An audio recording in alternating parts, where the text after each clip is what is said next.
I'm crazy. Mama begging God to save me. Welcome to the next video. In the last video for this course, mixing a song from start to finish, we just kind of went over all of what I call the basic effects: EQ, noise gates and expanders, compressors and limiters, and just explained very briefly how they work. So in this video, I'm going to dig in a little deeper with EQs and just give some examples on the different filters I was talking about so you can actually hear what they do. So I flip over to my mix window. We'll use the guitars for these examples. I'm just going to solo out the guitar, and looks like it pretty much starts right off the bat.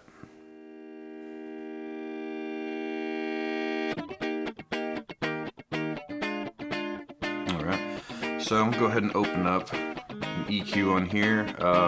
For now, I'll just start with the stock Pro Tools EQ3 7-band.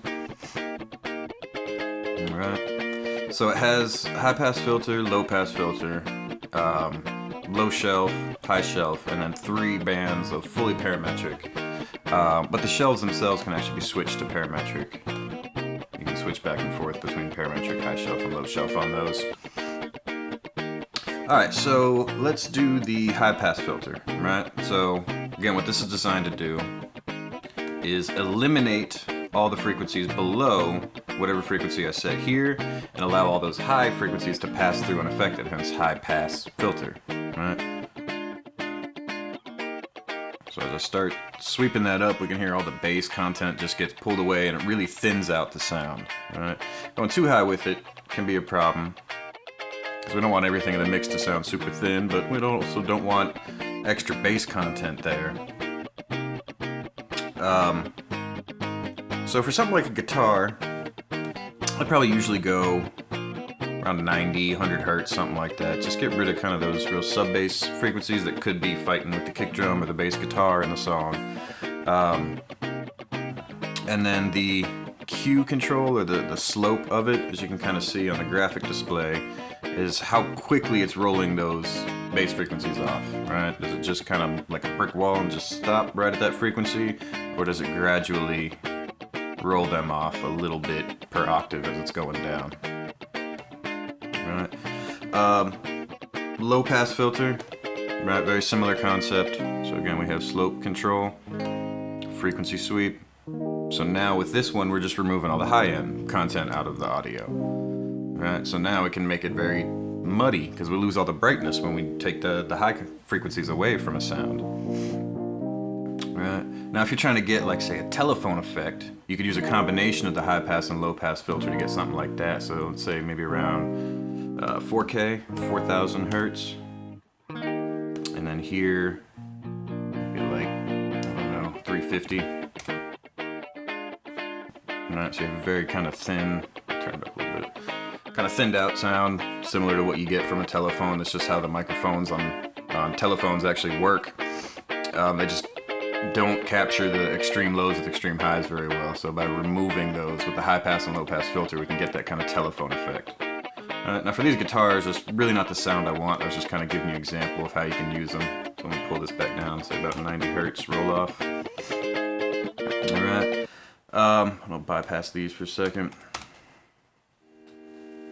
Take a look at the low shelf and the high shelf here also. So again, with the low shelf, very similar to the high pass, we're dealing with all the frequencies below whatever frequency we set here. Right? The difference is now with the shelf, I can actually boost the low end content. Right, so now everything below 450 hertz is being boosted 12 dB. Right.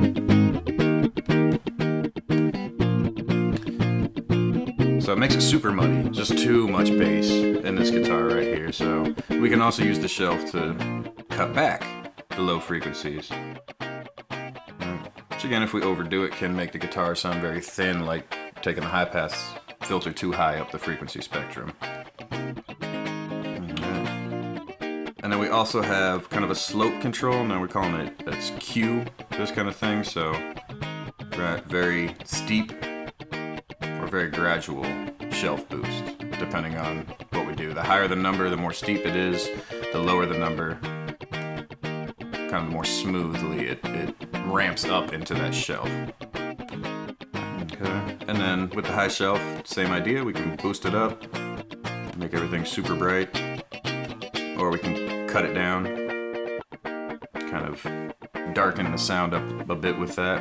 And again, the steepness of the shelf there also, right? Does it immediately cut into the full -10 cut, or does it kind of gradually like slope into it like that? All right.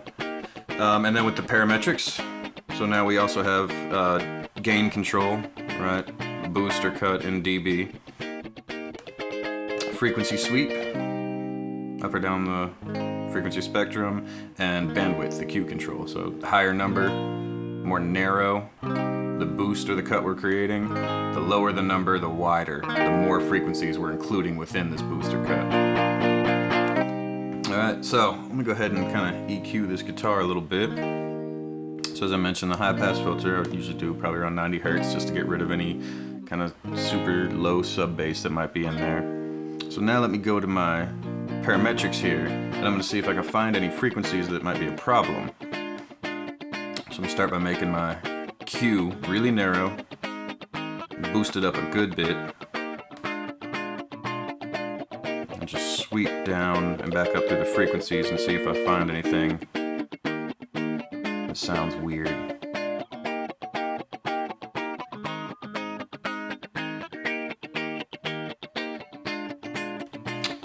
I didn't find anything too bad. Sometimes you get some resonant spikes off of there, which would be something you'd probably want to cut back, but as I was sweeping down, let's get it back in.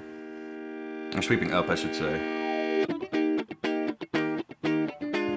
I did find something I kind of liked.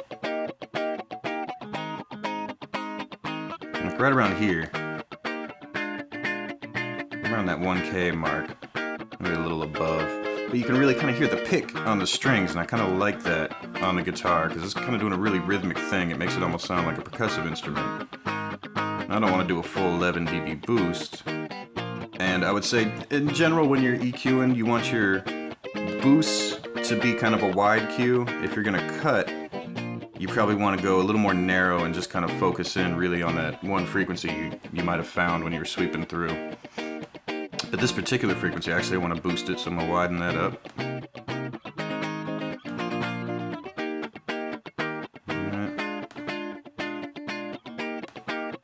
Alright, so just get a little more tack off of the strumming. Is basically what I'm hearing when I bring that EQ back in. Alright, see if I find anything else.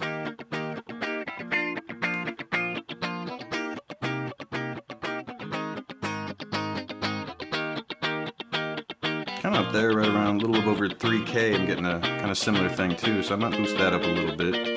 Widen that up. And 12 dB is typically more than I would ever really want to boost or cut a signal. Just trying to kind of help brighten it up and get some of that, like I said, that percussive action on the string. So let's bypass it. Here's the original dry guitar. Right, and then just kind of brightens up, and hopefully we'll kind of cut through the mix a little more as a result of doing that also, right? So there's just a quick tutorial there on your high pass filter, low pass filter, the two shelving types, the low shelf and the high shelf, as well as the fully parametric controls that you have, and the basic technique I use when I EQ, and I use that sweeping technique a lot when I'm mixing.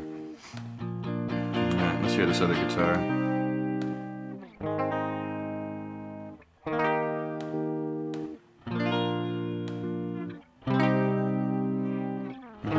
Let's pull up another different EQ on this guitar, just to kind of see how they're similar and different. So let's see, for this one I'll pull up the Renaissance EQ from Waves here. Alright, so I pulled up the 4-band version, right, so we can select what type of filter we want, right, low shelf, high pass, resonant shelf, which will give you a little bit more of a boost right at the cutoff frequency that you select. Alright, and then at the high end, we can choose the low pass or the high shelf on that band of the EQ. But then we still have our booster cut in dB. Alright, frequency control. And then also that Q control. So the higher the number, more narrow it is. Lower number, the wider it is. Okay. So I'm going to go through pretty much the same process. So I'll do a high pass on this. I'll put it at 90 because that's what I did on the other one. Right, and do a little steeper roll off there. Okay. And let's see if I find the same numbers as I go through my frequency spectrum here. So boost it up, make it narrow.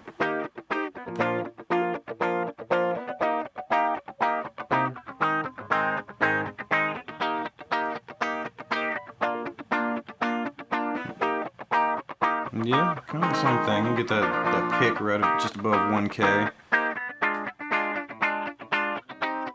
And then a little more above 3K there. So both guitars definitely kind of similar frequency responses to them. So I'm going to EQ them in a very similar fashion. And then I'll probably in the mix kind of pan them off to the side a little bit since they're more or less doubling.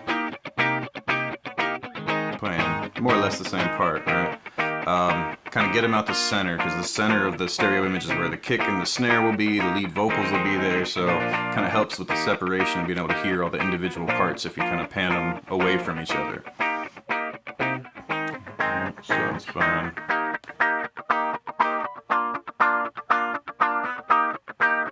I think around 12. Really where I'm hearing the pick kind of hitting the strings there. So again, widen that up a little bit. And then definitely don't want a full 13 dB boost on that.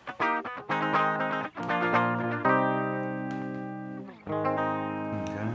And then I think I heard it also right above 3K there also. I'm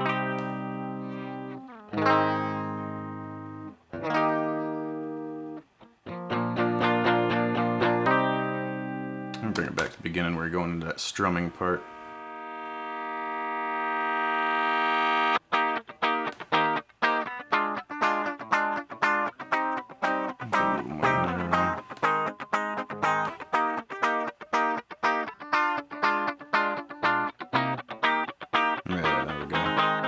Around 34.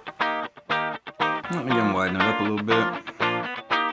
And bring it back to 0. Clip. And just kind of start pushing up a little bit. So I can hear it kind of brighten up a good bit there. Alright, so there's the dry, the original un-EQ'd guitar. With it. Let's listen to both of them together. Let's pan them out to the sides a little bit. So we'll go about halfway. Say 50 to the right for this one and 50 to the left for the other. And 51, close enough. Alright, so there you go. That's the basic EQ tutorial. And nice bright side of that is we've already got our guitars EQ'd for the mix here also. So in the next tutorial, we'll take a look at the noise gates and expanders and kind of how to go about setting those also. Alright, so there you go. Some techniques to mess with on your EQs. Practice and enjoy. Say it with me now. Hey, feeling good, feeling good, feeling great. Feeling good, feeling good, feeling great. Growing up, I was a black sheep. I thought no one could understand me. People looking at me like I'm crazy. Mama begging God to save me.